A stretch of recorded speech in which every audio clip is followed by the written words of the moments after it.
Have you ever felt like you had everything together and then one thing happens and then you really don't?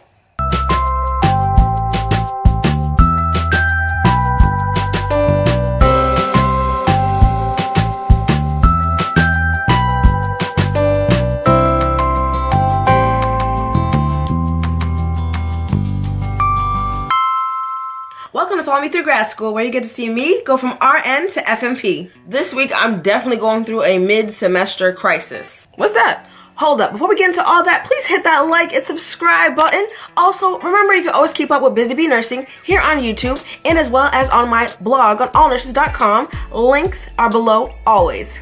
So a mid-semester crisis is when you get to the point where if you read one more syllable, have one more examination, have to press send on one more post, you're liable to lose your mind. So let me just break down why I'm having a mid-semester crisis.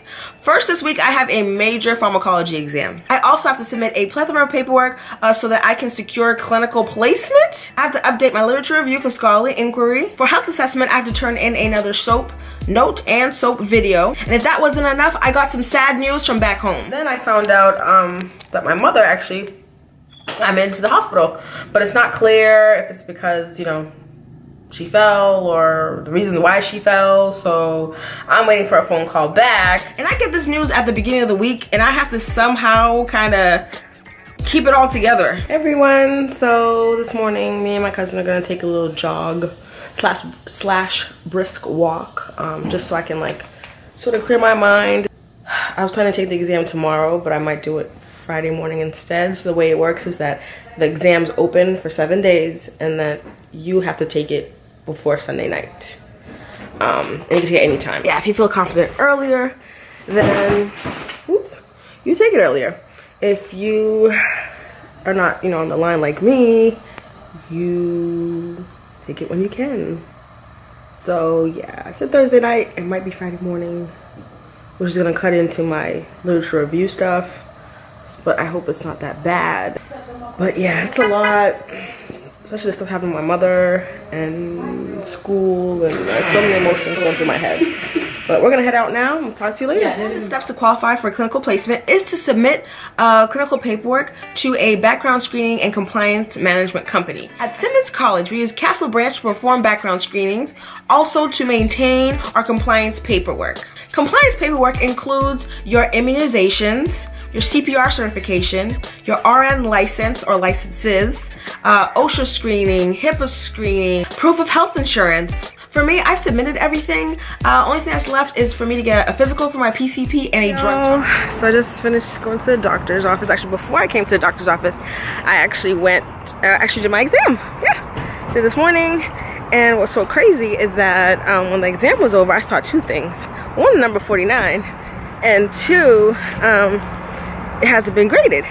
So when I saw 49, I automatically assumed that was wrong. And plus, the way I'm made, I don't get 49s. Okay.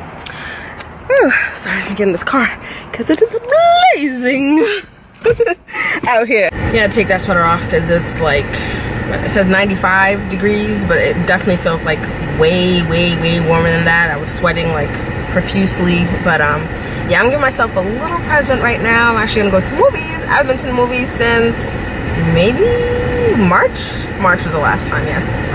I'm not gonna check my grades for that exam, probably not until tomorrow, or even that.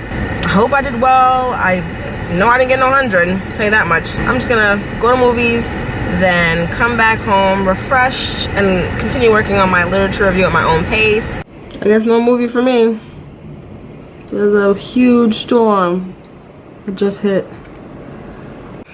Hey, so last night there was a big old storm and I decided that I wasn't gonna go to movies. And then I was like, okay, let me just take a rest and then work on my lit review. I decided not to do my lit review. I still haven't checked my grade yet.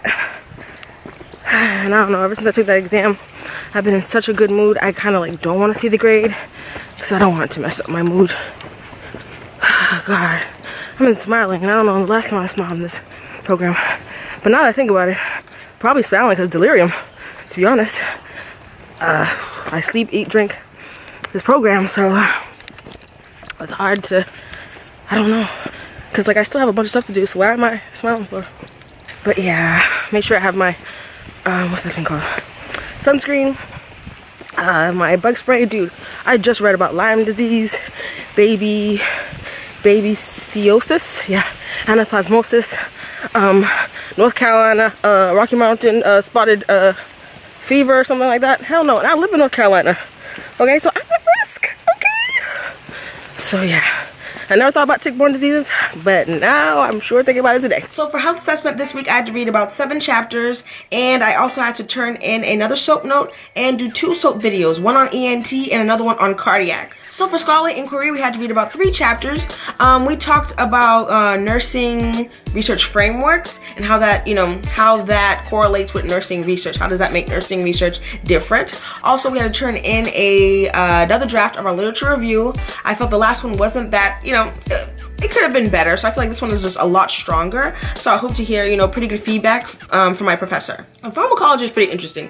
So we had a major exam. So it had to do with antibiotics and also the pharmacology of infants, women who are pregnant, women who are nursing, and geriatrics. So when I first saw the grade, I was like, whose grade is this? Then I found out today, like 2 or 3, questions were thrown out. So at most FNP programs, they use statistical analysis to see if a question is fair or not. So if more than 50% of the class, I believe, fails, or not fails, but gets a question wrong, that question is then thrown out. So if there's a question that you got wrong that was thrown out, you actually get those points back. On this exam, I think I found out today, 2 or 3 questions were thrown out, and I'm thinking I got all those questions that were thrown out wrong. So I got, I get all those points back, and I end up getting an 88. I like getting A's, but who doesn't? Right now, I'm just too tired to fight.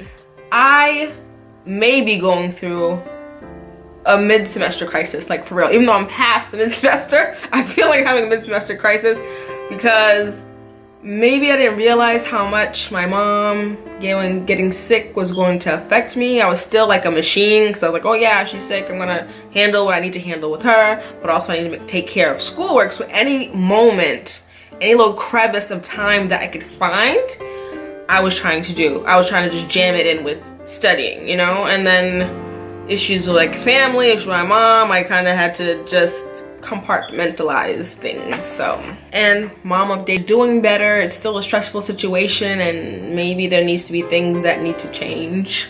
But besides that, I think she's in a good place. We'll see what happens. I'm gonna just work on trying to get through this mid-semester crisis and not let it get the best of me.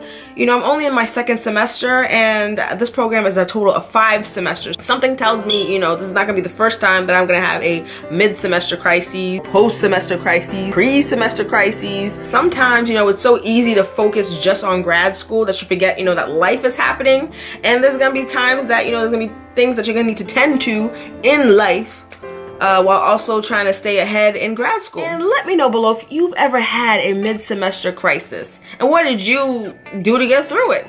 Alright, remember to fuel your passions and fulfill your purpose, and I'll see you next week. Bye!